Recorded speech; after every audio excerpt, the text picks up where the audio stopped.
It's another busy day for Donald Trump, who's already hard at work over in Germany on the second overseas trip of his presidency.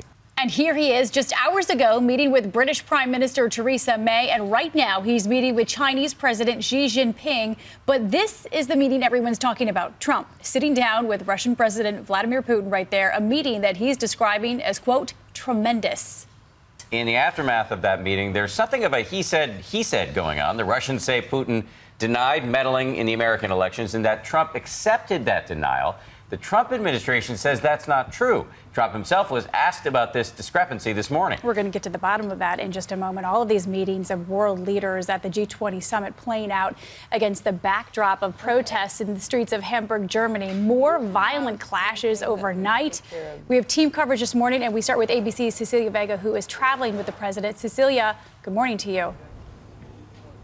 Good morning, Paula, from a very windy Hamburg, Germany here. You know, this meeting with Vladimir Putin was only supposed to last for about 30 minutes. Instead, they had so much to say it went on for 2 hours and 16 minutes. They were talking for so long. At one point, the First Lady popped her head in the room to see if they wanted to wrap it up. This morning, President Trump is back to meeting with world leaders at the G20 summit. Just moments ago, he sat down with China's Xi Jinping. Another crucial face-to-face that comes amid heightened tensions with North Korea and the president's growing frustration with China's unwillingness to take a harder line with Pyongyang. He also sat down with Britain's Theresa May. Prime Minister May and I have developed a very special relationship, and I think trade will be a very big factor between our two countries. So I want to thank you very much. But even the president himself is among those still talking about yesterday's high-stakes face-to-face with Russia's Vladimir Putin. Rex and I had a tremendous meeting yesterday with President Putin. Secretary of State Rex Tillerson was in that room, saying the two men connected quickly and had positive chemistry. The cameras allowed in to see President Trump reach out for a handshake.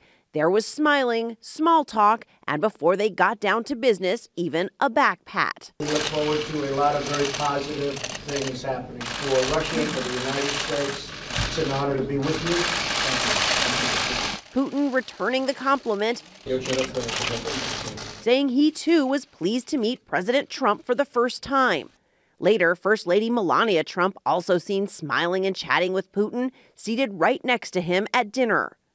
Behind closed doors, the White House says it was President Trump who pressed the issue of Russia's election meddling. But what happened next?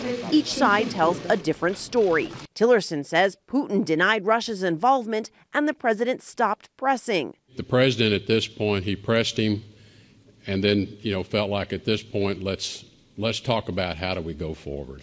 The Russians say President Trump heard Putin's denial and, quote, accepted it. The White House says that is not the case. Asked for his version of the story this morning. Mr. President, did the Russians lie about your meeting yesterday? From President Trump, no comment. Yeah, no comment there. Now, the one thing both sides do agree on, a ceasefire deal reached for the southwestern part of Syria. This is a deal reached by the U.S., Russia, and with the help of Jordan also. Secretary of State Rex Tillerson says this is a sign that the two countries, Russia and the United States, can work together. But Paula, similar ceasefire deals just like this one have not lasted very long in this country. It remains to be seen whether this one might be different. Thank you very much for your reporting, Cecilia. Trying to find a little bit of common ground there.